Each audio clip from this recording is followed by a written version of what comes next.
Hello, and welcome to Barbatus Catholic Podcast, the show where three Mexican dads talk about faith, life, and culture.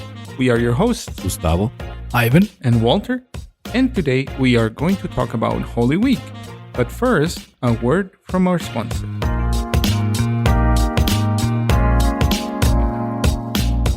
Our sponsor for this episode is Don Taco Mobile Taco Stand. If you're looking for the best tacos in the valley, look no further. Let Don Taco cater your next event, whether it's a birthday party, quinceañera, or a wedding. They will bring to you the tastiest tacos made with the freshest of ingredients. Book them today. Go to dontacocatering.com to learn more. You can also follow them on Instagram at dontacomts. And now, to the show.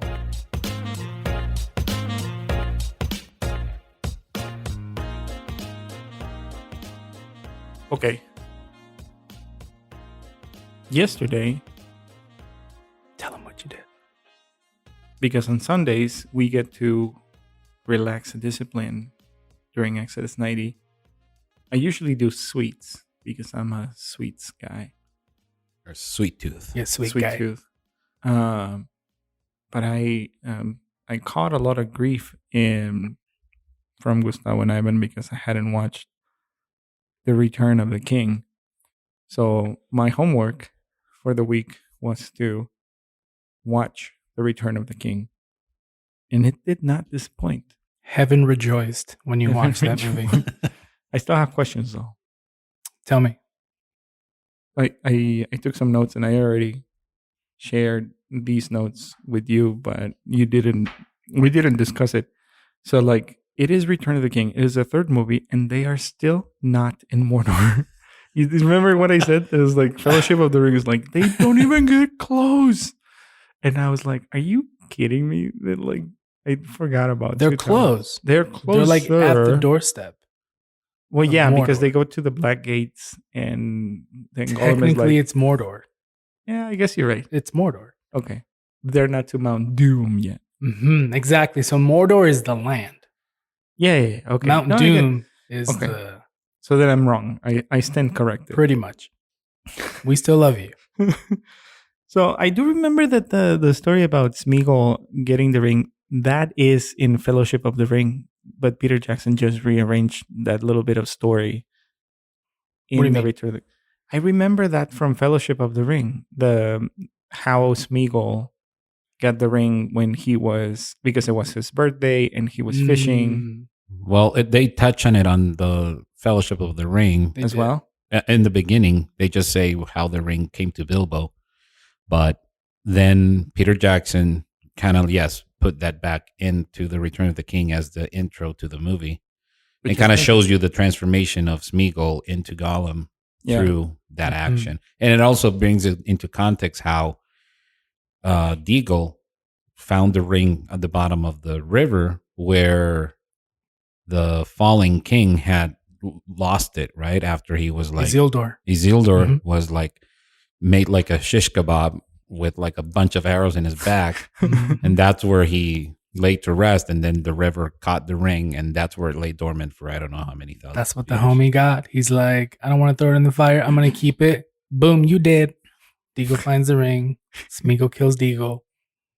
Smeagol becomes Gollum. But you see, there's like a very clear example of how Tolkien kind of like really put his faith into the story. Mhm. Because what other pair of brothers do you remember one killing another? Oh, is that Cain and Abel? Mm-hmm. I did not catch that. So there's tons of references. There's Like so that. much Catholicism I in mean, the yes. world of Middle Earth. Okay, can I tell you Mhm. what I saw? Yeah. Okay, so something stirs in the east. Legolas says that, and I was like, oh, the east. The east is where the presence of God left Jerusalem, and I was like, oh, I caught that, so I felt very good about myself. And then so Denethor, the steward of the kingdom of Gondor, He's a bum. I think he's similar to Herod because he was the king of the Jews, but he was not the lawful king. Correct. Mhm. Absolutely. Okay, so I got 2 for 2. Uh, what was there is a reference that they say on the third day we ride to Gondor, and I'm like, this sounds very familiar. Wink, wink, stomp, stomp. Things like that. What's the other one? What's the name of uh, the spider? Shelob. Shelob. Mhm. The fact that Frodo gets like almost like embalmed, is that like a reference to the shroud or no? I mean, I don't know if it was necessarily meant to be that. I mean, I don't know. What does Secret Fire say? I don't think it touches on No? Shelob that much. At least Okay. not where I'm at. When Theoden is dying, he tells Eowyn, I go to my father's, my body is broken. And I was like, we're all broken, Theoden. You know? We're all on the same boat. I know. And my favorite quote of the whole movie has to be Gimli. Certainty of death, small chance of success. What are we waiting for? Exactly. Mhm. That was like, oh my goodness, I feel like I would love to play Gimli. Bro, you would actually make a great Gimli. I mean, I'm pretty tall for the part, but man, that friendship between Gimli and Legolas, It's incredible. That's when pretty they're good. counting how many kills each one has, Mhm. it is very funny. Well, the the- Men of the West, Yeah. the reference to the Men of the West and like Western civilization, and how Galadriel talks about it is time for the dominion of men, which I was like, very interesting. Do you have any idea who Galadriel is, who she represents? I don't Mary. really Mhm. see. That's the part that like the one that becomes mortal, Arwen. Arwen. Mhm. She becomes mortals. Yeah. She's like another representation of Mary as well. Okay. Yeah. And you're going to see that a lot with some of these characters. Yeah, they're going to represent some more characters. A number of characters can represent the same person, but Okay. Galadriel represents. Well, yeah, just like Mary. Gandalf, Aragorn, and Frodo, right? Priest, prophet, king. Yeah, that part where Gandalf is talking to Pippin about death, and it's like, that's just another path. I was like, yes, no, I'm picking up what you're putting down. Okay, riddle me this. When they're getting on the boat at the end, is that like the ascension? In a way, I mean, they're going to. It's like their journey is complete and they're going to heaven. In a way. Gotcha. So the elves at the time. So when the time of the elves is coming to an end, they go to the. I forgot what the shores of Valar, I think it is. Yeah, the shores of Valar. And so it's like heaven. Mm. So I don't know if you saw this, but in the movie, especially Return of the King, it's when you see that the real hero of the story is Samwise Gamgee. A lot of people think it's Frodo. I know that this was gonna come up. It's not Frodo. It is Samwise Gamgee, and Tolkien himself said that. He did? Mm-hmm.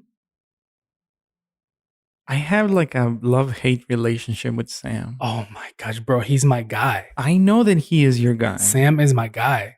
That's who I want to be. But I find him rather annoying at times. I know. I'm gonna fight you. Just kidding.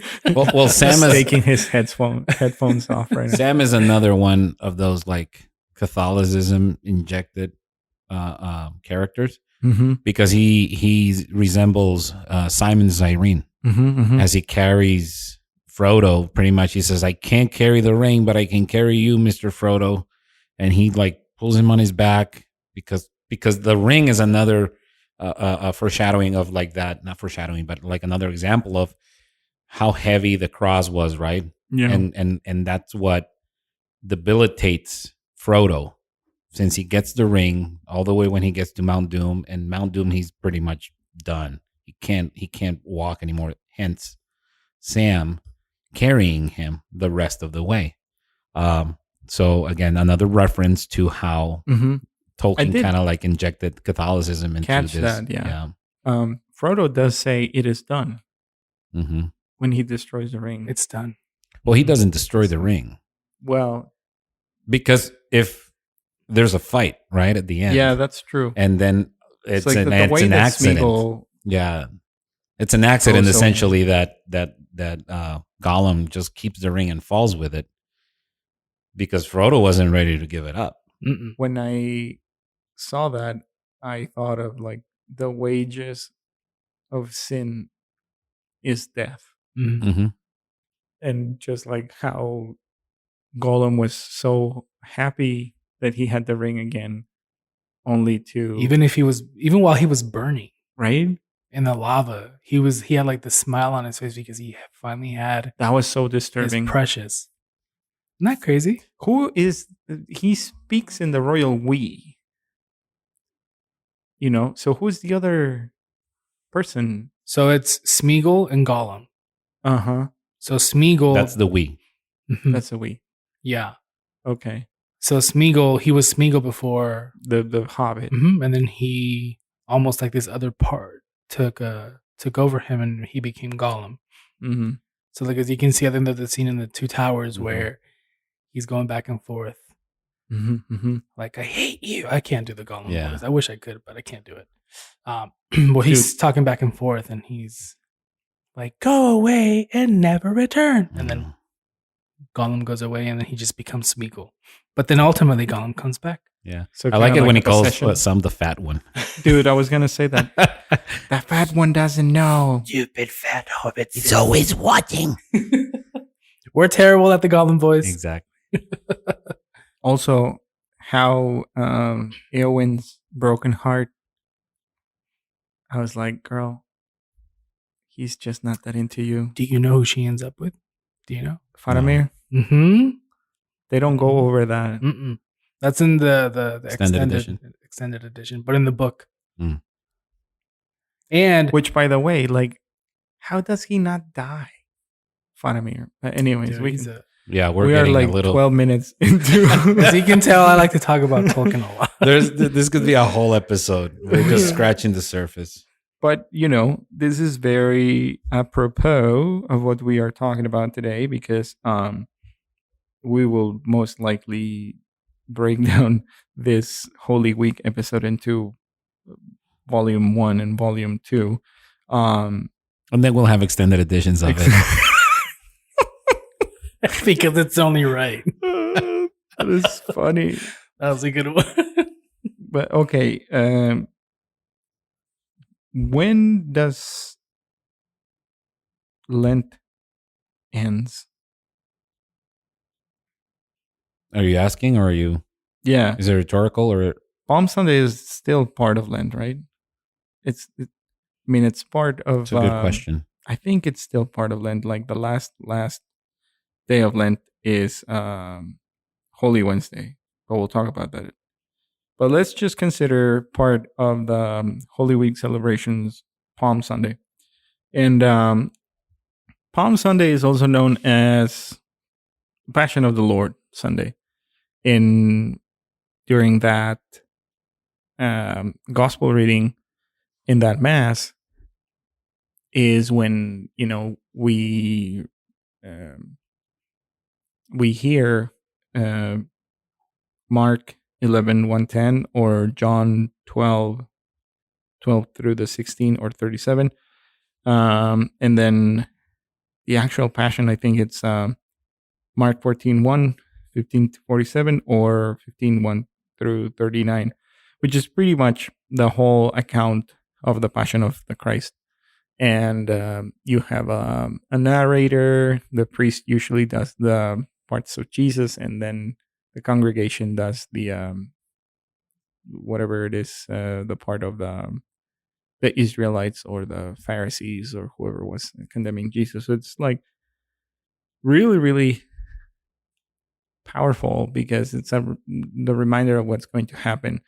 The whole drama of salvation that culminates during that week, because we have Jesus entering Jerusalem through the east gate, which I learned that it is a reference to the Old Testament. I don't remember. I wish I remember which prophet. I want to say that it was Ezekiel. But it was, I think we were talking about how the presence of the Lord left the temple through the east gate of Jerusalem. So, first century Jews would know coming from the east meant that the presence of the Lord was going to come back through that same gate and have the put its final presence in the temple. Yahweh was going to be there with them. So when they see Jesus coming in, a donkey, a foal, that is another like very strong image for first century Jewish people, because that's kind of how David entered the city of Jerusalem, to be the great king of Israel. Which, then there's all these things that happen with David and Solomon and everyone else after that. They needed the true lawful king. So everyone is singing hosannas and putting palm branches on and their cloaks on the floor as Jesus is entering. And this like starts to build tension and the political climate of Jerusalem at the time, because everybody was going to Jerusalem around the time on pilgrimage, because it was also the festival of Passover. So there's a whole bunch of people in Jerusalem already, to the point where I think I remember this from some homily or talk that Jesus and his disciples, they were camping outside of Jerusalem. And a lot of people were there. That is like around the place where Judas takes all of the Sanhedrin to apprehend Jesus on Holy Thursday. So a bunch of things happen during that time that Jesus is in Jerusalem. He talks about how he will rebuild the temple in 3 days, which is pretty much what they use against him to say that he is blaspheming. Mm-hmm. You have this picture of like the wrath of the Lord overturning the tables of the money lenders at the temple, with the whipping them. It's always hard for me to envision that. I know, right? But Jesus really pissed off. Yeah. But I feel like Bishop Barron talks about how we domesticate the image of Jesus. Exactly. If you think about it. Yeah. I think you mentioned it one time, that Ivan, that Jesus is not like this perfectly manicured. He's not this beautiful blonde-haired man petting a lamb. It's like, no, like there's righteous anger in that, because it's the house of my father. Like, how dare you doing this in the house of my father?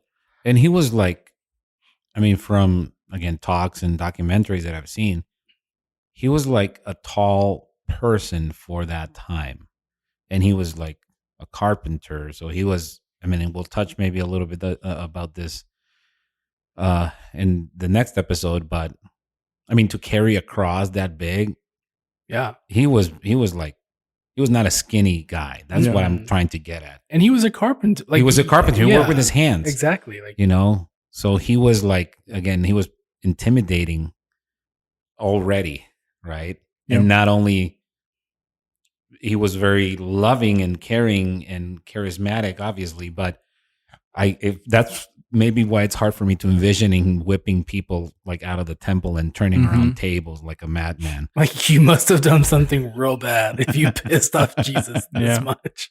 Yeah. We touch on your king comes to you humble riding a donkey, the return of the Davidic king.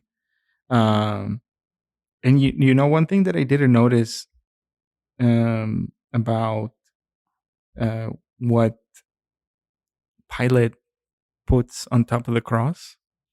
You see it in crosses in Mexico all over. You see INRI, right? Mhm. INRI. And just now I made the connection that is Jesus Nazarenus Rex Iudeorum. Mhm. I'm probably butchering the Latin, but Jesus, King of the Jews. So it's Yeah. Pilate ironically telling everybody that he is the King of the Jews. And even the Jews are like, don't put that. Exactly. Well, he was doing mockingly, right? He was saying, "Here's the King of the Jews," like kind of like We killed him. exactly, and doing like in a jokingly version, saying, "Well, There's your king. there's the king on his throne, essentially." Yeah. This is a little bit off topic, but have you guys ever seen the Jesus dub videos on YouTube? Jesus what? The Jesus dub videos? Dub, No. like Yeah, dub D-U-B. It's like, I don't know what movie it is, but it's an old movie. And it's like somebody's just obviously dubbing over the movie, but there's a scene and when he said that he's your king comes to you humble riding on a donkey. Uh-huh. It's a scene of Jesus coming. He's on the donkey. And before it stops at the door and then it just says, "All right, get me off of this thing. I walked on water. I think I can walk to the door." So every time I think of that, it just reminds me of that video. I'm sorry. I gotta watch that. We'll I'll find send you it. the links. Yeah, we'll post the put links it in the show notes. So it's I'm so stupid. I'm sorry. that's good. That's good. We need some levity and not Holy Week. Holy Week. Haha. Okay, so that is Palm Sunday of the Passion of the Lord. Do you guys make the little palm cross? How do you do that, Dude? I'm There's so gotta bad be a at that. tutorial. I'm pretty for good that. at it. Do you do- If I do say so myself, We're gonna post a patting video myself on- on the back. We're gonna post a video on Instagram of Gustavo teaching you how to do the cross. Welcome Yeah. to Barbatus crafting. Yeah. I'm like I'm crafty like that. No, I know. I'm not saying that it's a bad thing. It's just like you can only do like you take two palms and you kind of fashion it into like maybe a 3x5 cross. You're gonna have to teach us because I'm terrible at it. We can post a video about it. Dude, there's people Pretty that easy. make businesses out of this. And God bless them because I mean there's some They charge. artistry in that. Some people make them really really ornate and intricate, and it's really nice art. And you bless them, and then you put them in your house, in your door way or whatever, and and then they dry off. then dry off, and then you burn them, and that's how they make the ashes for Ash Wednesday. Yeah. Fun fact. Which, by the way, if you have blessed palms, you cannot just throw them in the trash Correct. because they're technically a sacramental. Mhm. So, Same as a rosary. same with the rosary. Mhm. Same with if you have a blessed candles. rosary or any type of blessed artifact, never throw it away. Never needs to. There be is a either proper way of burned- discarding of it in burying it or burning it. I think You are know, the two things.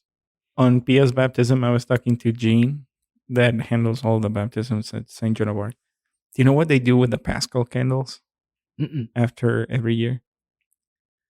Because she was like, "Well, you cannot bury a Pascal candle in a place, you would need to have like a lot of real estate so it doesn't get trampled over, right? Correct. So I don't know. There's a priest in the Diocese of Phoenix that melts the candles, the Pascal candles from previous years, and then makes New ones? altar candles Oh, there you go. Wow. from them. I thought that was pretty cool. That's awesome. The Yeah. Catholic Church recycles. All right. Who would have Reduce, Reuse. reuse, recycle. Exactly. There we go. See, we care about Mother Nature. Are we allowed to say Mother Nature? We It's care better about than Brother nature. nature. We care about nature. We do care about nature. Didn't St. Francis With refer Brother to Soon, Mother Earth? Brother Sun. Qué pendejo. Ahí le cortas esta parte, no se vea que estoy tan No. estúpido. You gotta keep it. Brother Soon. Okay, back to the topic. So that's kind of like, oh, fun fact. The first time that I went to Mass at St. Joan of Arc was Palm Sunday, 2012. Wow. Yeah. And I was like, wow, this is so cool. They start the liturgy outside. Everybody processes with their palms and all these things. Very cool. It was like the 10:30 choir, and it's like, oh my gosh, these guys are the real deal, you know. And it's a pretty good parish. That's why we've been there for a long time. Anywho, then the Monday of Holy Week, Tuesday of Holy Week, not a lot of things. Wednesday, though, gets a little bit interesting. I found out that Wednesday of Holy Week, it's also called Spy Wednesday. And I was like, Spy Wednesday, why? Well, we also have said in the fasting episode that we fast on Wednesdays because it's the day that Judas betrayed Jesus. So Wednesday of Holy Week commemorates the deal that Judas did with the Pharisees to exchange Jesus for 30 pieces of silver, pretty much. And there is a specific liturgy that is celebrated on Holy Wednesday called the Tenebrae. Or Tenebrae. Tenebrae. Mm-hmm. I'm always butchering this. English is a second language, baby. English as a second language. Tenebrae. Mm-hmm. Is that Latin? I believe it is. Yes, it's means shadows or darkness. Tenebroso. Tenebroso. Eh? There you go. Es la palabra que estaban buscando, pero.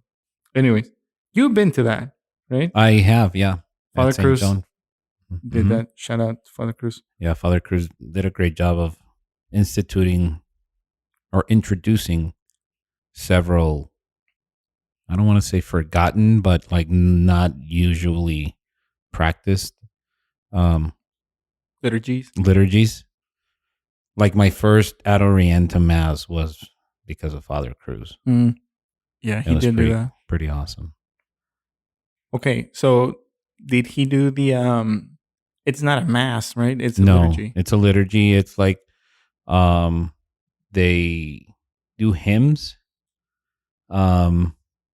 You extinguish Essentially you extinguish like 15 candles, and it's like a liturgy of like hymns that are sung, and then like prayers that are said in kind of like a back and forth fashion. Responsorial, thank you. And yeah, I mean it symbolizes those until they extinguish the candles until the church is left in darkness. And then at some point, the Strepitus, and I'm reading this through a website, so don't think all of this is coming from my head.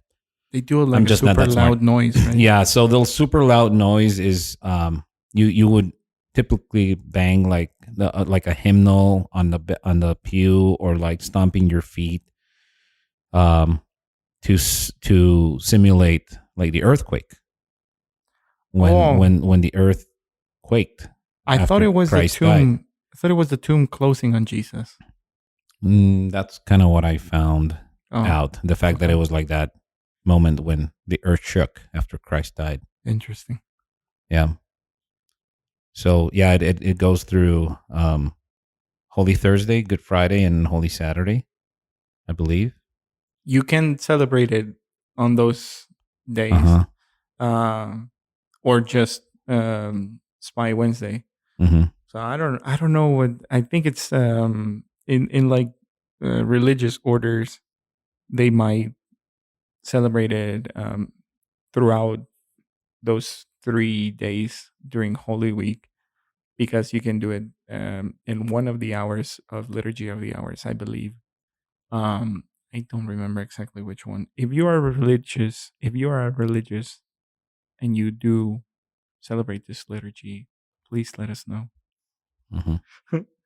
um, But and then I'm sorry. go ahead. It's a really good way of entering into Holy Week Yes. when we went, because again, life goes on, right? I mean, Holy Week has a lot of events that we usually don't partake Gloss in. over. Yeah, or gloss over because we don't necessarily are exposed to them. Mm-hmm. I certainly wasn't. My experience with Holy Week, as I mentioned on other episodes, was just like the youth group Pascua Juvenil Mm-hmm. that we would put together, again, the life stations and so on and so forth. But there's so much richness and tradition in the Catholic Church that I wasn't, or we weren't like exposed to. And when those started popping up, especially at St. Joan of Arc, it was like we were just like all in. And it's a really good way of entering more deeply into Holy Week and living kind of like a little closer to to um to that expectancy of the resurrection, right? Because it goes dark Yeah. before it gets light. I mean, it's not enjoyable. Mm-hmm. It doesn't sound enjoyable. And I don't think it's supposed to be either, right? Mm-mm. Well, Mm-mm. but you know what I'm trying to say. There's Oh yeah. No. I know what you're Um, saying. yeah, it's like the kind of like uneasy feeling Sure. that you get because you know what's coming. It's like the Yeah. peace before the storm. Mm-hmm. And then right after that, we have the beginning of the Triduum, which is Holy Thursday, Good Friday, through Easter Sunday. In Holy Thursday, we have two things that are celebrated in the church that day. The Chrism Mass, which can be moved to a different day of the week. I think in the Diocese of Phoenix, it's like the Monday of Holy Week, they do the Chrism Mass, which is basically all of the priests renewing their vows to serve as priests of Jesus Christ, and the blessing of the oils of anointing for confirmation and anointing of the sick. Because, in the Last Supper, we have the institution of the Eucharist and the institution of the priesthood during that specific event in the upper room. And that's what we celebrate in the evening Mass of the Lord's Supper, which we have the washing of the feet, right? Did you ever get your feet washed in Yes. church? Mm-hmm.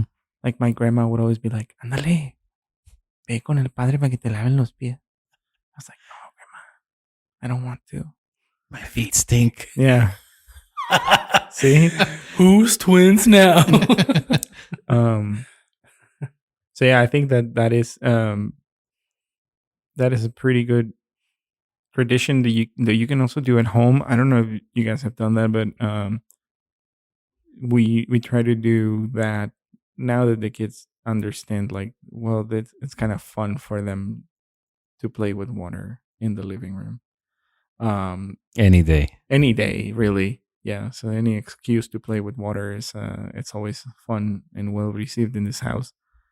So what we've been trying to do is have it's usually me washing the feet of the children and my wife Diana, and then we have the kids do washing the feet of like the older washing the feet of the youngest and vice versa.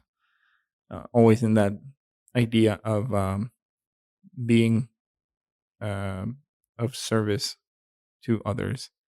You know, that kind of servant leadership that Jesus is calling us to, especially as fathers. I think that has like a big significance. Oh, I'm sorry, I'm banging on the table too much. The Holy Thursday Mass is probably my favorite Mass of the whole Triduum. How so? Man, I don't know, like the past few years that I've been, I always get something new out of it. It's, to me, I don't know why, but it's such a peaceful Mass to me, where the music that's being sung, the representation of the washing of the feet, just, to think about our Lord Jesus Christ, who's a king, and he gets down and washes the feet of his disciples. Like, what king does that?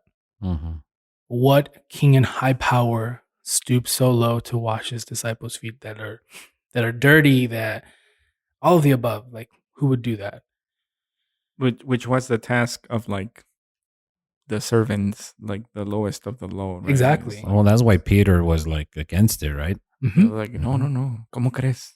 Exactly. Yeah. So what king would do that? Also giving us his body, his blood, his soul, his divinity that night. Like, you would think that, like kings that are their castles or whatever, like royalty, they don't want nothing to do with the peasants, with the people. And here's this king that's bringing everyone to him, like, eat of my body, drink of my blood. Let me wash your feet. I don't know. It's just, it's the significance to me, the humility, the love. It's just, it's so beautiful.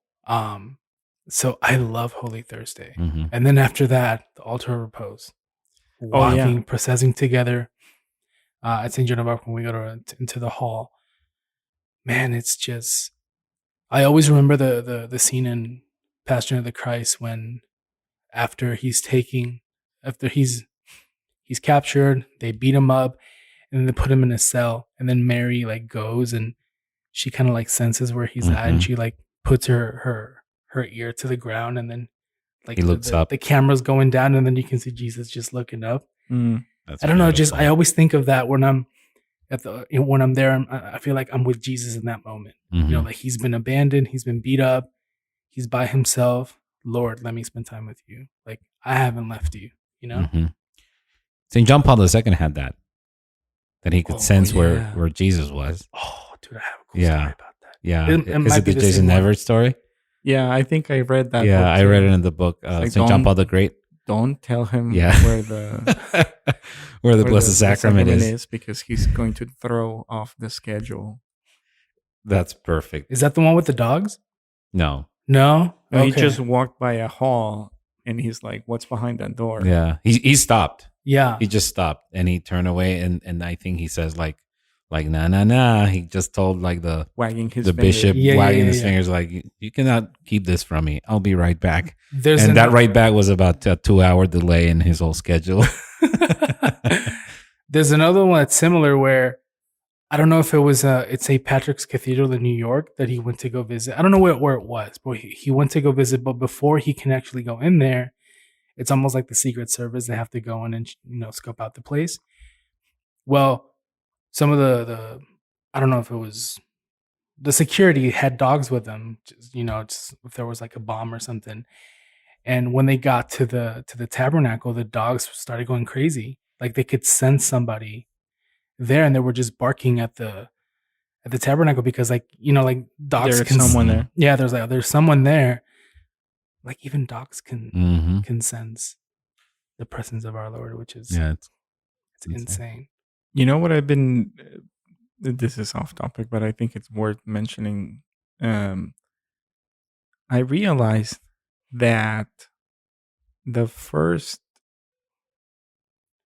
time that Jesus is mentioned as the Son of God is by demons, by the demons that are possessing the people that he is exorcising. It's like, Jesus, Son of God, what do you want with us? Oh wow. Before Peter or anybody else Mm-hmm. professes him as the Son of God. So I'm like, wow. But anyways, the altar of repose, very important. Um, it's so powerful to see the tabernacle open without Mm-hmm. anything, without him in it. Because it's kind of anticlimactic. You know how the movie ends, Exactly. but just having that, it like the images, like the crucifix is covered, and all these things that help you pray are like not there for you to see, veiled, in purple. So that, and then having the altar of repose throughout the night, and keeping watch with him, kind of like trying to make up for how Peter, Andrew, and James, John. I think it Peter, was Andrew, and John, fell asleep Mm-hmm. while he was in the Garden of Gethsemane, which brings out another tradition of the church that before we had kids, we were able to do, which is the visit to the seven temples. Which, if you don't know what the visit to the seven temples is pretty much doing a mini pilgrimage during the night of Holy Thursday Mm-hmm.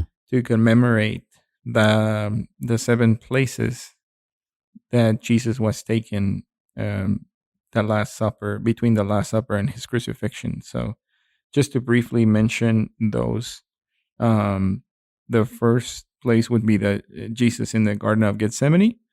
Then, because this happens, like, okay, they have the Last Supper, and then they go out of the upper room singing a hymn, and then that's when Jesus gets apprehended. Kiss of Judas, you know the story.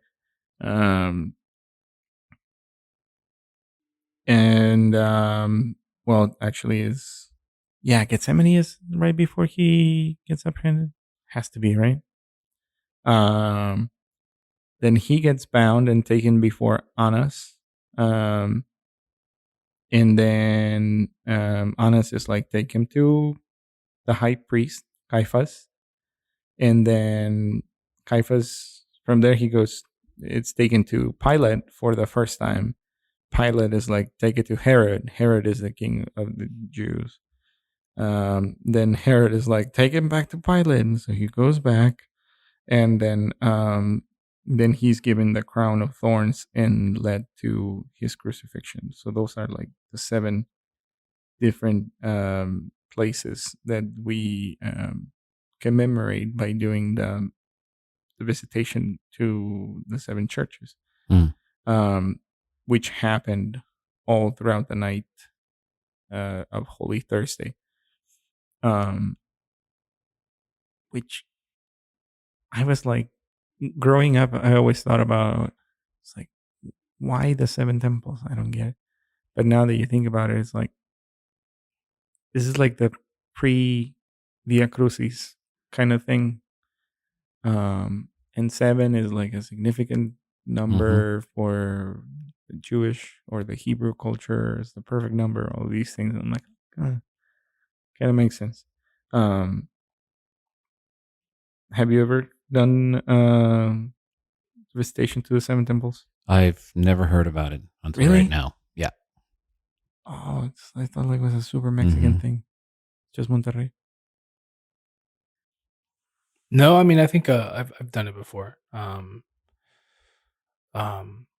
think I did it like 4 years ago. I haven't done it since, but Okay. You can just put the references to scripture, so you can do that at home. Mm-hmm. Just thinking about those 7 places where Jesus was taken. And I think that's a good place to leave it for this first episode. On part 2, volume 2, however we want to call it, of this episode, we will talk about Good Friday and Easter Sunday. But for now, we thank you for listening to this episode of Barbatus Catholic Podcast, the show where 3 Mexican dads talk about faith, life, and culture. If you like the show, please consider subscribing to the podcast, sharing it on social media, leaving a rate and review on Apple Podcasts, and recommending it to your friends and family. And if you didn't like it, well, just keep it to yourself and let others make their own mistakes. You can follow us on Instagram at Barbatus Catholic Podcast. Send us an email at hello@barbatuscatholicpodcast.com. On the web, we are at www.barbatuscatholicpodcast.com, where you'll find the show notes for this episode and more. Blessed Solanus Casey. Pray for us. Until the next time.